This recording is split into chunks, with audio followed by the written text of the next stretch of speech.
अस्सलाम वालेकुम जी। पाकिस्तान में इस वक्त एक बहस बड़ी शिद्दत के साथ जारी है और वो है ऑक्सीजन का मसला। इस वक्त लाहौर के अंदर और जितने भी बड़े अहम शहर हैं उनके अंदर 90% तक जो है वो वेंटिलेटर जो हैं, जो कि बेसिकली ऑक्सीजन लगाने के काम आते हैं, वेंटिलेटर जो हैं वो हो गए हैं, ऑक्यूपाई हो गए हैं।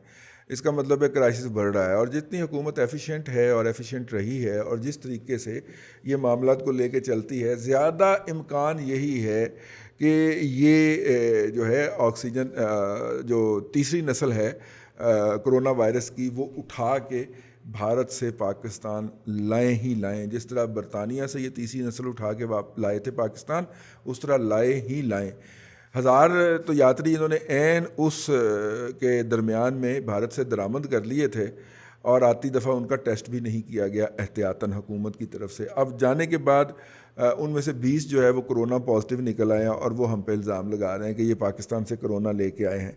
अगर हमारे ऊपर कोई हुकूमत होती और अहमक लोग जो हैं, बांदर जो हैं, वो ना बैठे होते उस तरह पकड़ के और बैंड ना बजा रहे होते, तो इन बांदरों को पता होता कि जो आने वाले लोग थे वहाँ से भारत से और ये सेंसिटिव इशू था, उनके कोरोना टेस्ट कर लिए जाते। लेकिन यहाँ पे तो मौत पड़ती है ना। यहाँ पे तो सर डोनेशन में आने वाली, खैरात में आने वाली किटें जो हैं वो बाज़ार में बेच देते हैं मोटे टेड वाले लोग और डिटाई के साथ कहते हैं कि हाँ वेचियाँ जो करना जो कर लो, ठीक है। जो खैरात में आती हैं फिर दुनिया खैरात भी देनी बंद कर देती है, ठीक है। वो दुनिया कहती है जी हम खुद लगाएंगे। ये अल खिदमत टाइप के जो NGOs हैं उनको वो डायरेक्ट किटें दे देती हैं कि जी आप ज़रा टेस्ट कर दें जनाब, ठीक है। तो कहने का मतलब ये था कि वो जनाब वहाँ से अब देखें ना, $3 के अंदर 2 पाउंड और $3 जो है उसकी किट मिलती है। अब देख लें वो कितने की होगी और उससे आपने टेस्ट करना है। मबलग औकात इतनी है और 12,000 रुपये टेस्ट लेता है हमारे उमर चुगताई साहब, चुगताई लैब वाले, जो कि PTI के फाइनेंशियर में शुमार होते हैं, ठीक हो गया। खैर जनाब, ऑक्सीजन का इशू जो है वो दिन रात डिस्कस हो रहा है और मिनिस्टर साहब माहौल बना रहे हैं। 2-3 मिनिस्टर रले हुए हैं, जिसके अंदर एक तो है वो तो अपना फवाद चौधरी साहब हैं। उन्होंने कहा है कि जी हम चाइना और ईरान से और जो है वो ऑक्सीजन इंपोर्ट कर सकते हैं। अच्छा, कि क्यों, क्या लोड़ है? इंडिया में क्राइसिस आया ना, हमारे यहाँ तो नहीं आया। अच्छा, इसको हम डिस्कस करेंगे।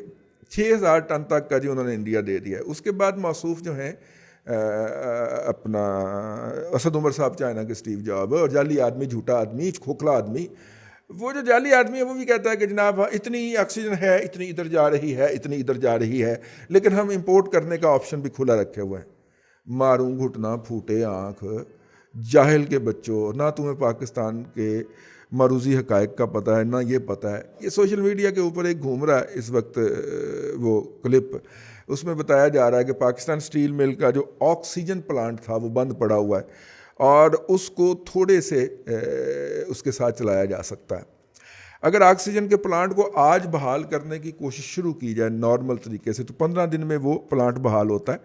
465 टन रोज़ाना वो जो है वो पैदा करेगा ऑक्सीजन जो है, ठीक हो गया जी। और अगर आप इसको चला रहे हैं तो 13 दिनों के अंदर 6,000 टन, अगले 13 दिनों के अंदर वो 6,000 टन आपको गैस बना देगा। तो आप क्या करने लगे? इस वक्त आलमी सतह के ऊपर जो औसत कीमत है, अल्लाह आपका भला करे, गैस की,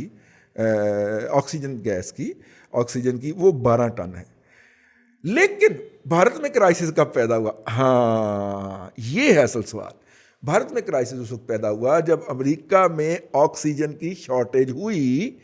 तो भारतीय नेताओं ने फैसला किया कि जिस तरह पाकिस्तान ने चीनी एक्सपोर्ट की थी, इस तरह हमें ऑक्सीजन गैस के $27 मिल रहे हैं, $12 पर केजी की बजाय $27 पर केजी मिल रहा है, तो इसलिए ये एक्सपोर्ट कर दी जाए। तो उन्होंने एक्सपोर्ट की, डबल से भी ज़्यादा प्रॉफिट था। उसके नतीजे में इंडिया के अंदर गैस की शॉर्टेज पैदा हो गई, ठीक हो गया। अब आ जाइए इसके ऊपर, वहाँ पे उन्होंने भी वही हरकत की। पिछले जो मैंने व्लॉग किया, इंडियंस को बड़ी मिर्चें लगी, हालांकि ये मिर्चों वाली बात नहीं थी। मैंने तो कहा कि हम भी आप ही हैं, ठीक है। और लेकिन वो मानते ही नहीं है। वो बाबा हमारा DNA एक ही है, हम भी आप ही हैं, ठीक है। तो इसलिए उन्होंने भी आइन ही वही हरकत फरमाई जो कि पाकिस्तान के अंदर स्टीव जॉब्स ने फरमाई थी।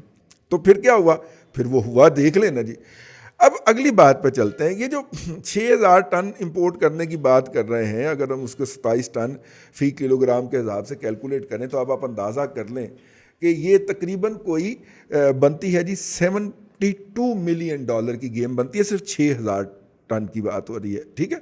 $72 मिलियन की बात करती है। इफ़ एट ऑल वो ग्लोबल एवरेज प्राइस पे मिले, हमारे यहाँ ये भी तो हो जाता है ना कि $12 पर MMBTU के ऊपर जो होती है वो गैस LNG महंगी होती है और $27 पर MMBTU के ऊपर LNG सस्ती होती है। हमारे यहाँ एक ऐसी भी नस्ल पाई जाती है ना, जाहिलों की नस्ल पाई जाती है, बेवकूफ़ों की नस्ल पाई जाती है, अहमकों की नस्ल पाई जाती है, जिसके ख्याल में $12 पर MMBTU की गैस महंगी होती है, उसमें करप्शन हुई होती है, मदर ऑफ ऑल स्कैंडल हुआ होता है। लेकिन $27 पर MMBTU के ऊपर वही LNG जब इंपोर्ट की जाए तो वो आइन इस्लाम होती है, ठीक है। तो इसलिए उस नस्ल को समझाने के, अगर ये वाली नस्ल के हाथ काम चढ़ गया तो फिर एवरेज प्राइस पे नहीं आएगा। अगर अमेरिका अपने लोगों को बचाने के लिए $27 पे ख़रीद सकता है तो ये हमारे यहाँ ये 11 अरब रुपए तक की गेम नहीं रहेगी $72 मिलियन की, बल्कि ये इससे आगे भी जा सकती है। 6000 टन को ज़हन में रखना है। 6000 टन जी उन्होंने इंपोर्ट करने का इंदिया दिया है। अब आ जाइए, एक तो तरीका ये है कि हम वो पाकिस्तान स्टील का ऑक्सीजन बहाल कर लें, नहीं करते जी, हम देर लग जाएगी।